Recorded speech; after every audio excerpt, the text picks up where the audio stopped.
The Icons of Real Estate Podcast. Are you ready to learn the proven money-making secrets from top-producing Icon agents? Ready to skyrocket your business? This podcast is for you. Tune in every week with your host, Tomasz Fonseca, and find out how to implement proven strategies to 10 times your business. From $3 million to $30 million in just 12 months. Brought to you by the Masters in Real Estate Marketing, Arter SEO.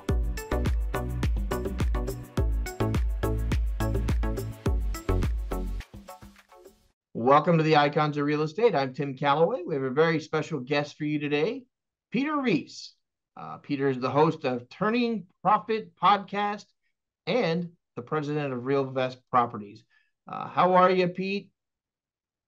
Well, I'm doing great, and it's great to be on a show called The Icons of Real Estate. Well, you have. I guess that makes me. Yeah, you've launched yourself into icon status.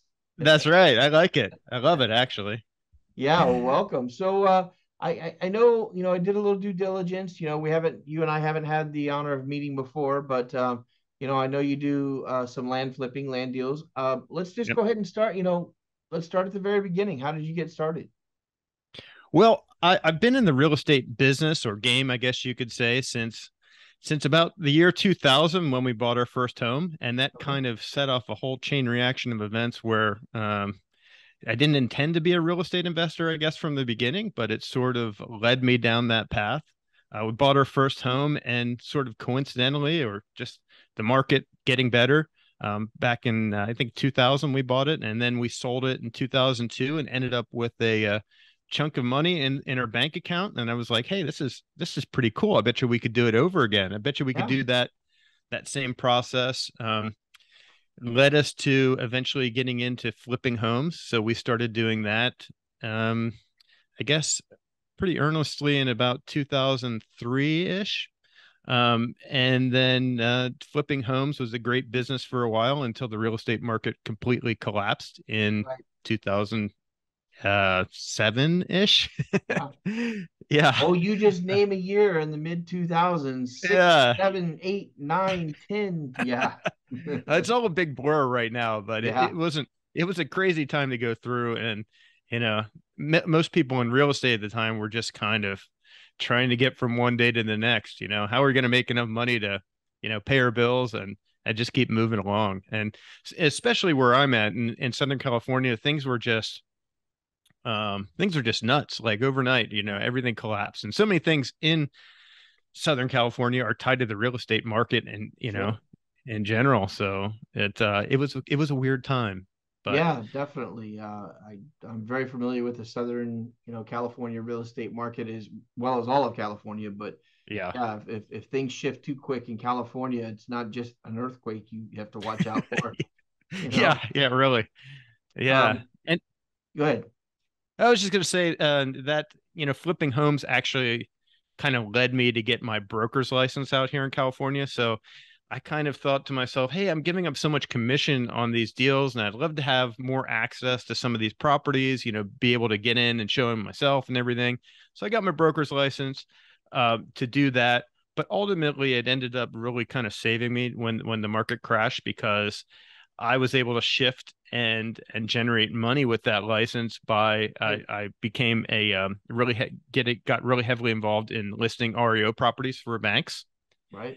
And my wife actually came up with the idea because she said, hey, I think you'd be good at that part of it. And I thought, well, those are the only homes that are kind of selling right now. So why not? So right. Let me go talk to the bank, see what's going on. Yeah. So got hooked up with a number of banks, and that really kind of paid the bills for a while. Eventually got into short sales, listing short sales for people, and that was a good niche for a while. And then I transitioned into kind of just finding deals for investors. I got hooked up with a number of large investment companies that were doing flips, and I had a lot of experience with flips on our own. And I knew what to look for, knew how to kind of drum up deals for them. So, for a while there, my business was just finding deals for investors. And, I personally am a little biased maybe, but they're the best clients because it's just all business. It's all numbers. They Yeah. pay cash and they close quickly, and means Yeah. a quick commission check. So Yeah, definitely. Yeah, and there's no getting too attached to something and not being able to move on to the next project because it's just numbers and there's no emotional attachment to, oh, I just wish I would have got that deal. Let's offer it again. All those other yep. things come with it. Yeah, it's interesting. The Pete, that you talked about the different areas when the last quote unquote housing eruption collapse, whatever you want to call it. Yeah. But I didn't know anything about short sales for the most part until then. I had Yeah. worked on Wall Street for a while, so short selling was something a little bit different, Right. But banks are just like anybody else. Make me an offer. That's right. We got to get out from under this deal. On the Let's put a balance deal sheet. together. Yeah. Yeah, let's put something together and we'll make it happen. And they're pretty affable about it. I mean, they're willing to step up and do something. And a lot of people didn't know that. A lot of people just sat there and let things kind of fall around them. Yep. And so my advice, and I know you're the guest, and I'm making the advice for somebody, but that it keeps conjuring in my mind as you brought all that up, because of what we seemingly, we're treading and what's it called, tiptoeing through the cemetery right now, like Yeah. Yeah. That's a uh-oh, good way to put it. yeah. And I'm gonna say right now, for anybody out there that feels it's a precarious situation, find a realtor, find somebody, right, that knows what's going on and says, okay, here's your problem and here's how to fix it. Because I think, and maybe you'll agree with me, Pete, a lot of folks didn't do that. Oh yeah. Back in 2008, they, like I said, they just sat there and let the walls crumble around them. But there are so many options, and there are buyers, and there are, you don't have to be stuck and get foreclosed on or whatever the case may be. That's right. And I guess a lot of people did shy away from a short sale because maybe it was a little bit more effort than just foreclosing, but rather that little bit of extra effort, it put them in a much better position going forward. And ultimately, real estate, buying a home, it's just a business for the bank, Right. so it should be a business for the homeowner too. Like, it should be viewed as a business decision. Like, ultimately, is this the best move for me? Yeah. Is it the best move for me, and what'll put me in the best position? So all emotion and everything else aside, that's kind of what it comes down to. Is it the best move for you? So Gotcha. So let's talk about, where you're at now. So mm, land flipping. I mean, is it home flipping, or is it parcels of land? I mean, I guess yep, I'm raw raw land. land. And Man, let me tell you, yeah. I'm here. I'm going to be your best student right now. I live in Florida. I'm in West Palm, Ah. and there not a day goes by that I'm not trying to find land. And I'd love to flip land because I'm in Florida and everybody's moving here and Oh everybody, yeah. you know, Hotspot, literally. like, Yes. yeah, I know it's November. I'm getting ready for Thanksgiving, and they're like, "Hey, a hurricane's going to be here in 2 days." What? Really? I got a It show doesn't to look do. like it. I got a show to do. Yeah, I live like a block from the water, and I'm like, Oh, awesome. do I need to leave? Yeah. Nah, it's only going to be a category 1. Oh, Sounds okay, I guess. sounds cool. Okay, Arizona wasn't like this. I lived in Arizona before here. Yep. So tell me about land flipping. I'm all Yeah, yeah, I'll tell you what, and I've obviously been in the real estate business for a long time, and it's something that I kind of stumbled into about a little over 2 years ago at this point. I I read something online and it kind of sent me down this whole rabbit hole of what land flipping is all about. I've looked on, I've seen people, I've heard of people doing land flipping before, but I never really gave it too much thought, really, I guess. yeah, But I read some stuff where people were buying properties for 10,000, buying off market property for 10,000, then able to quickly resell it for 30,000. I thought, well, that's pretty cool. okay, That would be cool to be, doing those type of yeah, things. And I talked to my wife about it, Heather, and I was like, hey, I'm doing a little research and people are doing this and it sounds pretty cool. And I think it'd be pretty good at it.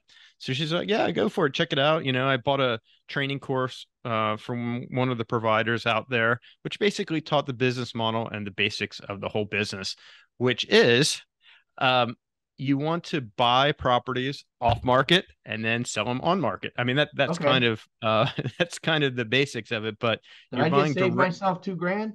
That's right. Well, it's a little more complicated, but I can tell Okay. you as many of the secrets as we can fit in our time here. All right, let's do it. Basically what you're doing is you're generating your business by sending out letters directly to landowners. You Okay. build a list Right. basically from the county records Right. with set criteria that you filter and you sort and all this stuff, and then you're sending them letters. And it's not just a letter like, hey, I'd like to buy your land. We send out letters with an actual offer price on them, and then we say, hey, here's our offer. We'd love to buy your property. We'll pay cash. We'll close in, as quickly as the title can get done. And that's pretty much it. It's pretty simple. We get responses from people that are interested right off the bat. We get responses from people that say, oh, you offered us too low and I'm insulted and all this stuff. Okay. We get, offers. We get people responding right away that that maybe have a piece of land that I wouldn't want to buy. Maybe it's a piece Yeah, of we got a lot of swampland. that. Maybe it's landlocked, or Yeah. who knows. Yeah. So we get a Hey, lot of is there that an stuff too. easement I can get to the lot? Is there a ditch I can drive through? Yeah. Yeah, really. So there's a lot of that type stuff out there, but ultimately what we're doing is we're offering a price which is a pretty aggressive price, but it gives us the room to actually put it on the market, do some improvements on the property, hopefully, and then resell it at a pretty good price as well. So we generate a sale pretty quickly. Our average days in inventory for our properties are about 60 days, believe it or Oh, not. wow. Yeah. And I never would have thought that I'm prior to jealous. getting into the land flipping game. Yeah. So, and there's all different niches within that. I mean, pretty much what we focus on is we do properties that are rural vacant land, I guess you Yeah. could say. Yeah. So properties at most of the properties now that we're buying are at least 10 acres, Yeah. trying to set that some of the areas it's at least 25 acres. Okay. And these are properties that may turn into a good home site for someone. Either they put a manufactured home on there, or they build a stick-built home, or something like that. But or sometimes we buy them and we'll subdivide them up into smaller Yeah. properties and then sell them off individually. That's what I was going So to ask.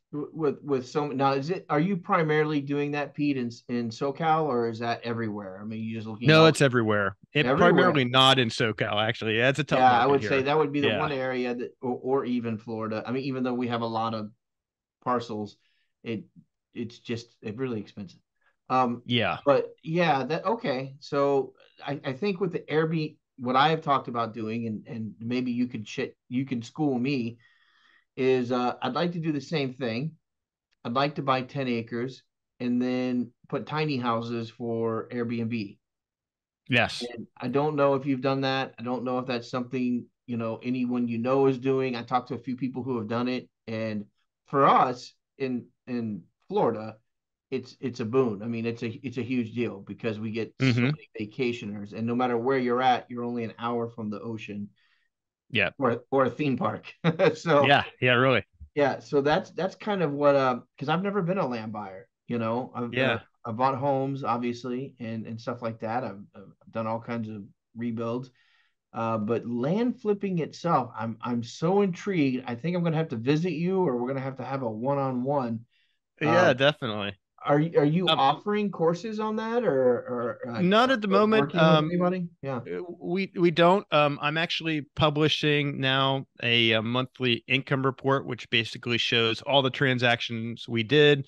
I'm kind of spelling as many of the secrets as I Yeah. can, but at this point, I have nothing to sell, no courses, no training, anything like that. You So should. You it's should.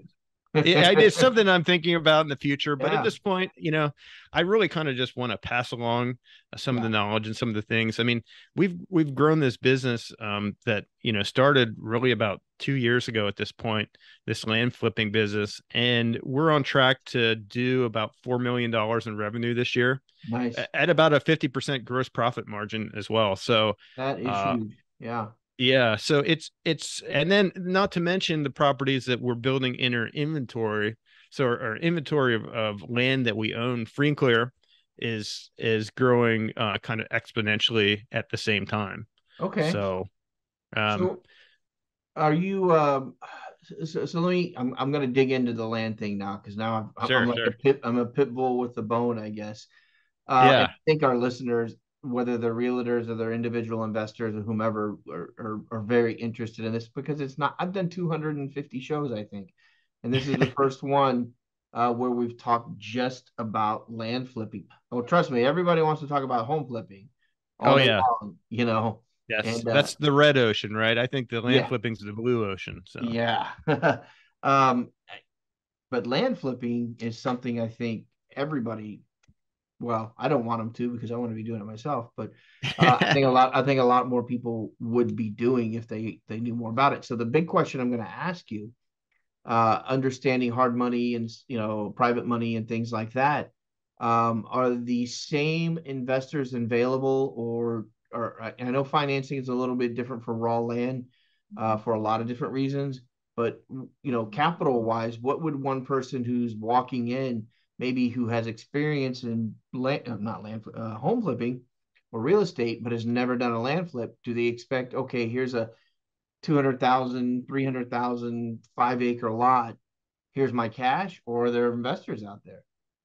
well, there's both actually. There are investors that will partner with you on deals, and as long as the deal is there, like it's actually a real deal that these investors know how to evaluate as well, Mm-hmm. they'll partner with you. And what they generally do, kind of the general setup with that is they'll put forth all the money. You bring in Mm-hmm. the deal, Right. they'll put forth all the money. You split the profits. Okay. So And it's we're actually not. executing the deal, and we're executing the deal, so it's not like wholesaling. Yeah, yeah, it's Okay. not wholesaling in that like you Okay. actually close on the deal with the Right. partner, and some partners have different arrangements. They may take title to it, that you may take title with it with them in a joint tenants type situation. Gotcha. But regardless, there's an agreement from the beginning, like you bring the deal, they bring the money, you split the profits in most cases. How So it's easy actually is that? pretty, Yeah. from that perspective, it's really pretty cool because as a new land investor, you may not have the funds to throw out there and pay cash for all these properties, Right. but you're still able to profit. Like your return on investment is pretty amazing when you consider Yeah. you're just paying for the mail. Yeah. So For sure.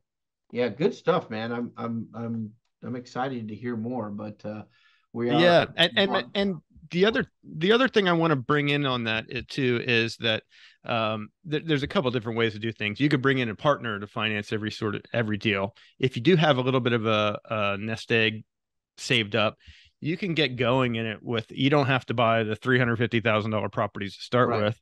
You can be buying the $5,000 properties and selling them for you know 20,000, or buy the Yeah. $10,000 properties and selling them for 30,000. Like those types of spreads are actually very realistic. You're buying Right. properties right, maybe doing a little bit of improvements, like getting a perk test, doing Right. some clearing, some things like that to kind of No septic or anything like that, though, right? Or no, we never put in any septic. We do perk tests a lot, right. especially if it's a smaller lot where its highest and best use is a home site, Right. whether it's a stick built home or a manufactured mobile home, something like Manufactured that. home.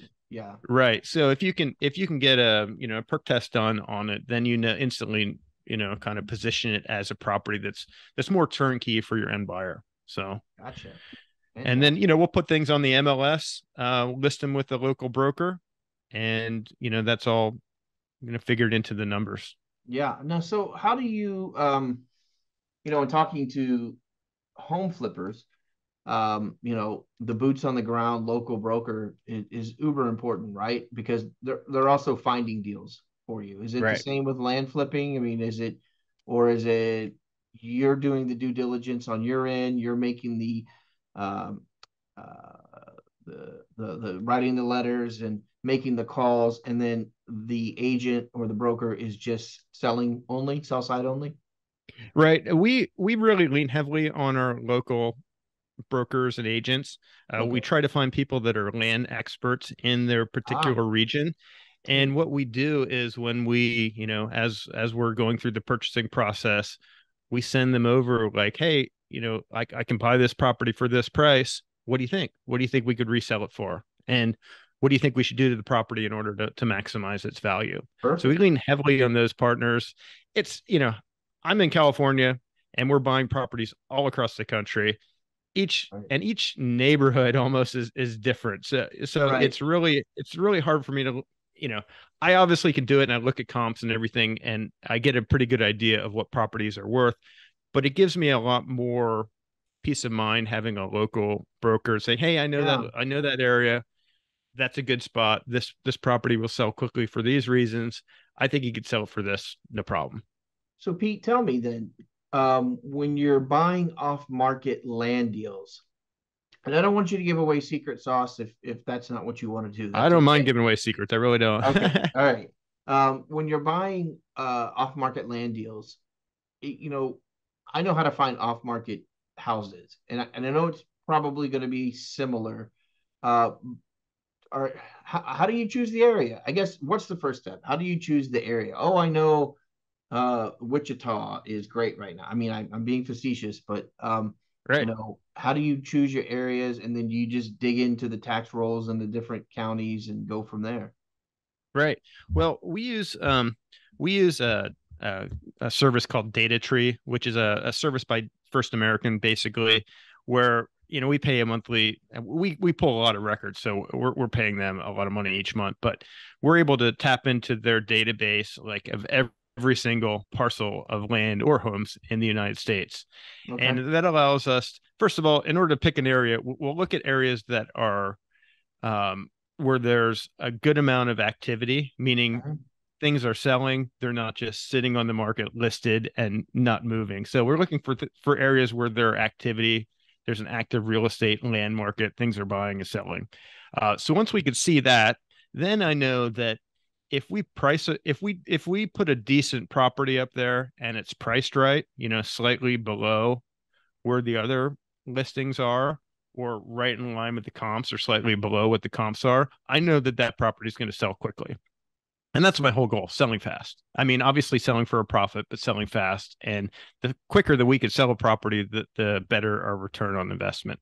So I find areas where there's a lot of activity, things are selling, and then we pull lists in that area. We may be like, for instance, now I'm trying to just kind of focus on larger properties. So I might take a particular county and say, all right, everything over 25 acres that's vacant land, I'll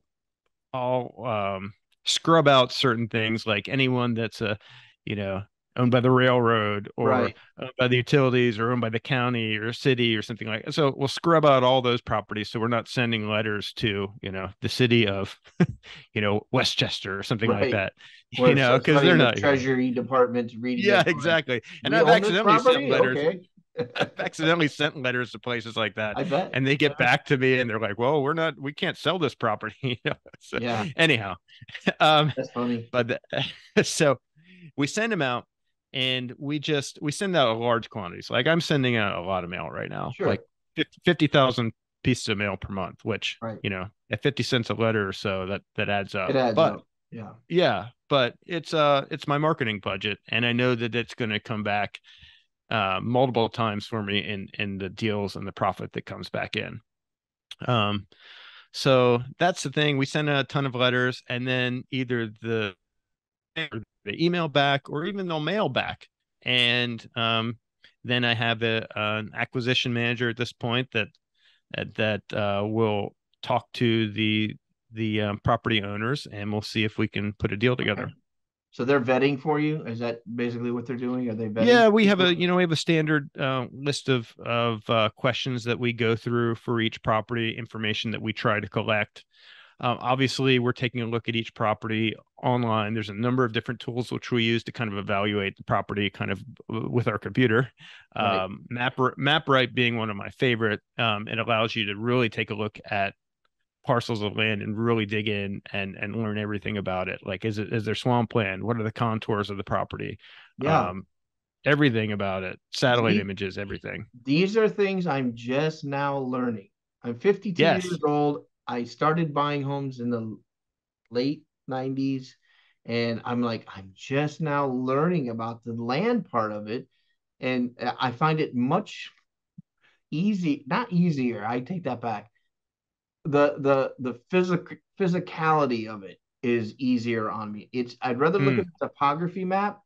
I'd rather look at a land map than call someone and have to walk through a house and determine if I have to tear down the whole thing. You know what I mean? I mean, Oh, I know. it's just so much easier to go, hey, that lot is 20 grand and all the ones around it are 50. Why? Right.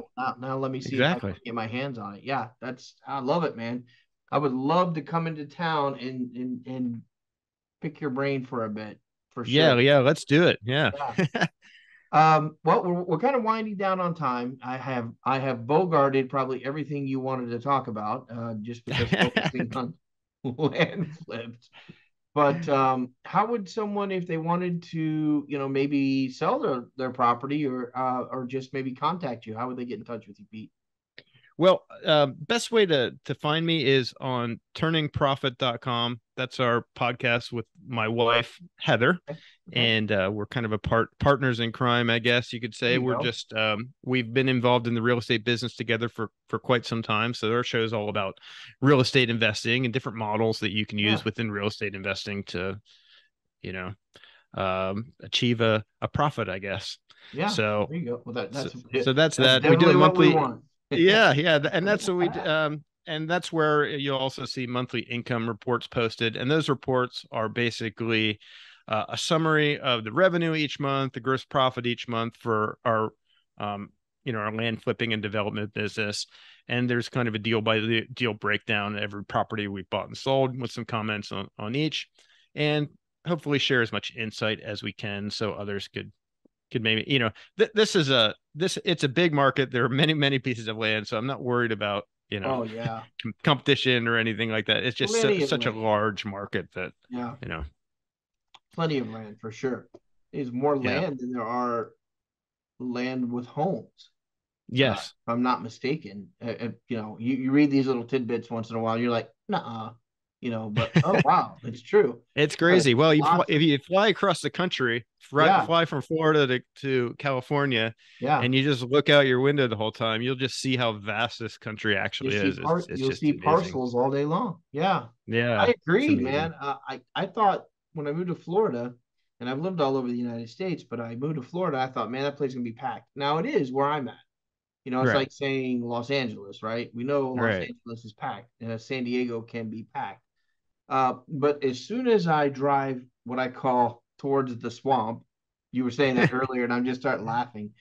Alligator Alley or whatever you want to call it. Yeah, yeah. But when I constrict the state and get away from the coast, there's just a ton of land available, a ton of land, and you're all like I said, you're always an hour. Now, every state has areas that are like you said, that are available and worth looking at. So I'm excited. I'm excited about talking to you a little bit more. So always on our show, Pete, we try to let our guests have the kind of the out and take us out. Anything on your mind or your heart that you want to share, and we'll go from there. Go ahead. Yeah, well, I guess I'll take my time to just talk about real estate investing and how impactful it can be. There are many different ways that you can make money in real estate. Land flipping is just one of them.